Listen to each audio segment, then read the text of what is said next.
from Durban this evening. Ziyanda, good evening to you. This will be the first time that the public possibly sees the former president after his expulsion from his former political home. Let's talk about that a little bit, but of course, bring us up to speed as to what we will hear in court tomorrow.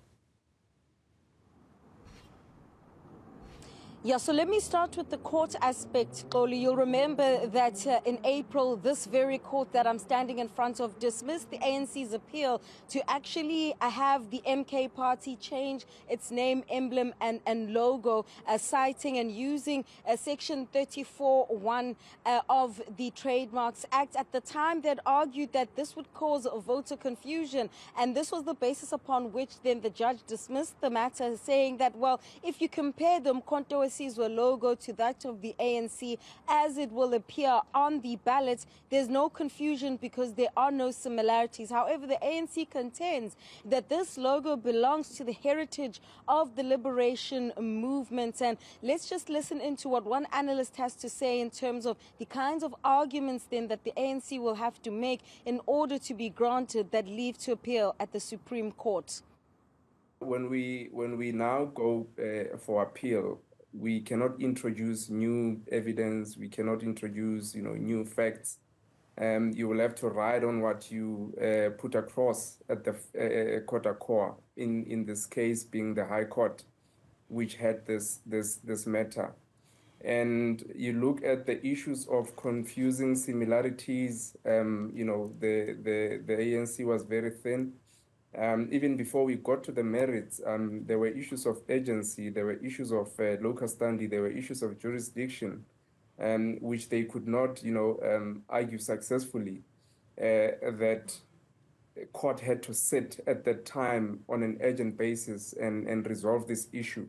They couldn't, convincingly argue that that court had jurisdiction to hear this matter and not the electoral court. And so, Xoli, now back to your earlier point. Certainly, the former president is expected to arrive at this court tomorrow. It's the first time we'll get to see him since being expelled by the ANC, his former political home, his current and former political homes going head to head here in this very court. But, we spoke to his legal representative yesterday in that National Disciplinary Committee hearing, that's Tony Yengeni, and basically saying that the former president is unfazed by this expulsion. Msholozi is unmoved. He believes that the platform used to take him to a DC is not the right one. He doesn't understand why his own organization, his own movement that is served for so long, wants to take him to a DC through a computer and not person to person, so that the serious issues that are confronting him are discussed between comrades, face to face, not through a phone, not through a computer. So he is not moved when it comes to that platform. He thinks that there should be a person-to-person interaction. He was the deputy president at some point, was a president at some point. He should be treated with respect. That's how he feels that they needed to,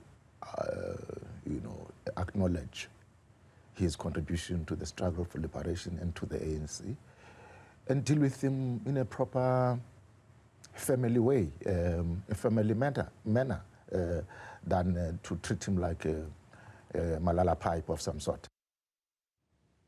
All right, Ziyanda, so let's conclude briefly then. What time will court start tomorrow?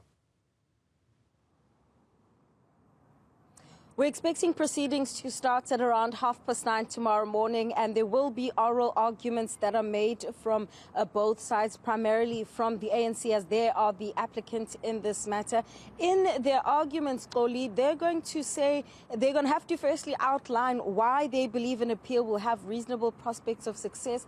And they're basically saying that the MK party has piggybacked on the coattails of the ANC as an established brand that has a struggle history, and that's primarily what the tarnishing or really the contravention of the Trademarks Act is really about.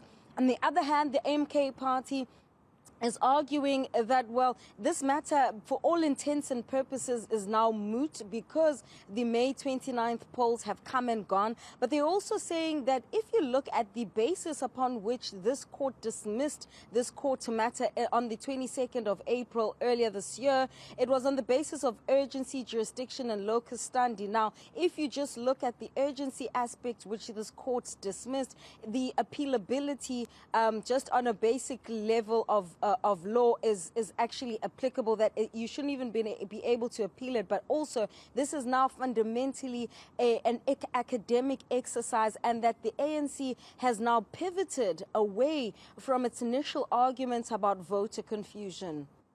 Live for us in Durban, Ziyanda Ngcobo, thank you very much for that comprehensive update.